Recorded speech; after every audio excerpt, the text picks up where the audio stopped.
அனைவருக்கும் வணக்கம். ஆடி மாத ராசி பலன்கள் கணித்தவர் சிவில்புரி சிங்காரம். இந்த மாதத்துக்கான கடக ராசிக்கான பலன்களை பற்றி இப்போ பார்க்கலாம். நான் எல்லா ராசிக்கான பலன்களும் கொடுத்துருக்கேன். டிஸ்கிரிப்ஷனில் லிங்க் இருக்கு, செக் பண்ணிக்கோங்க.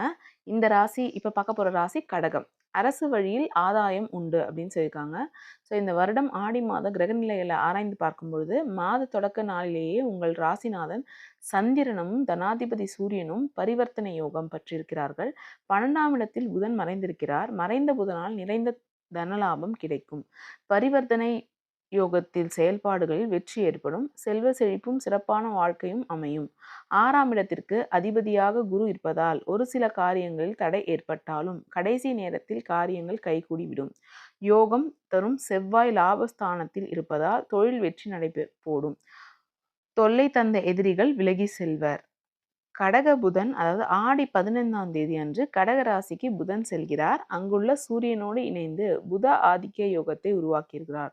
அவரோட உச்ச குருவும் இணைந்திருப்பதால் நன்மைகள் அதிகம் நடைபெறும். உங்கள் ராசிக்கு 3, 12 ஆகிய இடங்களில் அதிபதியான புதன் உச்ச குருவோடு இணைவதால் விரயங்கள் சுப விரயங்களாக மாறும். வீடு மாற்றம், இடமாற்றம் விரும்பியபடி அமையும். பொது வாழ்வில் உள்ளவர்கள் வீண் பழிகளில் இருந்து விடுபடுவர். வழக்குகள் சாதகமாக முடியும். வாகனம் மற்றும் செய்ய முன் வருவீர்கள். தேக நலனின் கவனம் தேவை. பிரிந்தவர்கள் இணையும் வாய்ப்பு உண்டு. பிள்ளைகளின் எதிர்காலம் நலன் கருதி எடுத்த முயற்சிகள் வெற்றி கிடைக்கும். விலகி சென்றவர்கள் மீண்டும் வரலாம். வீடு கட்டலாமா, வீடு வாங்கலாமா என்று சிந்திப்பீர்கள். ஆடி 16ஆம் தேதி, அதாவது 1ஆம் தேதி பார்த்தீங்கன்னா மிதுன ராசிக்கு செவ்வாய் செல்கிறார். உங்கள் ராசிக்கு 5, 10 ஆகிய இடங்கள் அதிபதியானவர் செவ்வாய். அவர் மிதுன ராசிக்கு வரும்போது பிள்ளைகள் வழியில் சுப செய்திகள் கிடைக்கப்பெறும். வாங்கிய இடத்தை விட்டோமே என்று நினைத்தவர்களுக்கு இப்பொழுது மீண்டும் இடம் வாங்கும் யோகம் உண்டு. வெளிநாட்டில் குடியுரிமை கிடைக்கவில்லையே என்று கவலைப்பட்டவர்களுக்கு இப்பொழுது குடியுரிமை கிடைக்கும். பழைய வாகனங்களை கொடுத்து விட்டு புதிய வாகனங்கள் வாங்கும் எண்ணம் கைகூடும். பொது வாழ்வில் இருப்பவர்களுக்கு மேலிடத்து அனுகூலம் உண்டு.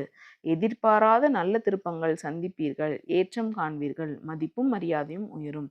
அரசியல் களத்தில் இருப்பவர்களுக்கு நல்ல பொறுப்புகள் கிடைக்கும். அடுத்தது பார்த்தீங்கன்னா ஆடி 17ஆம் தேதி, அதாவது 2ஆம் ஆகஸ்ட் கன்னி சுக்கிரன் அடையும் போது கன்னி ராசிக்கு செல்லும் சுக்கிரன் அங்கு நீச்சம் பெறுகிறார். உங்கள் ராசிக்கு 4, 11 ஆகிய இடங்களுக்கு அதிபதியான சுக்கிரன் நீச்சம் பெறுவது அவ்வளவு நல்லதல்ல.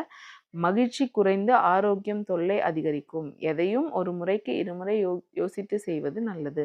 விலை உயர்ந்த பொருட்களை விற்க நேரிடும். உற்சாகத்தோடு பணிபுரிய முடியாது. தாய் வழி உறவுகளுடன் பகை ஏற்படும். வாகனத்தால் விரயம் உண்டு. சகோதர வர்க்கத்தின் போர்க்கொடி பிடிப்பர். நிம்மதி குறையாமல் இருக்க வழிபாடுகளை மேற்கொள்ளுங்கள். பொது வாழ்வில் உள்ளவர்களுக்கு புதிய மாற்றம் ஏற்படும். வியாபாரம் மற்றும் தொழில் செய்பவர்களுக்கு கணிசமான தொகை கைகளில் புரளும். உத்தியோகத்தில் உள்ளவர்களுக்கு எதிர்பாராத மாற்றம் உண்டு. கலைஞர்கள் கௌரவமும் அந்தஸ்தும் உயரும். மாணவ மாணவிகளுக்கு படிப்பில் கவனம் தேவை. பெண்களுக்கு உங்கள் பேரிலேயே அசையா சொத்து வாங்கும் யோகம் உண்டு. சுபகாரிய பேச்சுகள் முடிவாகும். இம்மாதம் சூரியன் வழிபாடு மங்கள வாழ்வை வழங்கும். பணத்தேவைகள் பூர்த்தி செய்யும் நாட்கள் பார்த்தீங்கன்னா ஜூலை 17, 18, 22, 23. ஆகஸ்ட் பார்த்தீங்கன்னா 4, 5, 8, 9, 13, 14. உங்களுக்கான மகிழ்ச்சி தரும் வண்ணம் நீலம். சனி வக்ரம் ஆகும்போது உங்களுக்கு எப்படி இருக்குதுன்னா, உங்கள் ராசிக்கு அஷ்டமத்து சனி விலகிவிட்டது என்றாலும் அஷ்டமாதிபதி 7ஆம் இடத்திற்கு அதிபதியாகவும் சனி விளங்குவதால் இக்காலத்தில் நன்மை தீமை இரண்டும் கலந்தே நடைபெறும். ஒரு நாள் வரவு, ஒரு நாள் செலவு என்ற நிலை மாறி மாறி வரலாம்.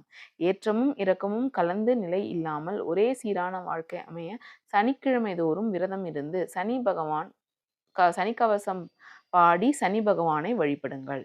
ஸோ கடகத்துக்கு பார்த்தீங்கன்னா அரசு வழியில் ஆதாயம் உண்டு அப்படின்னு சொல்லியிருக்காங்க. ஸோ உங்களுக்கு பயப்படுற மாதிரி இல்லை, நல்லா தான் இந்த மாதம் போகும்.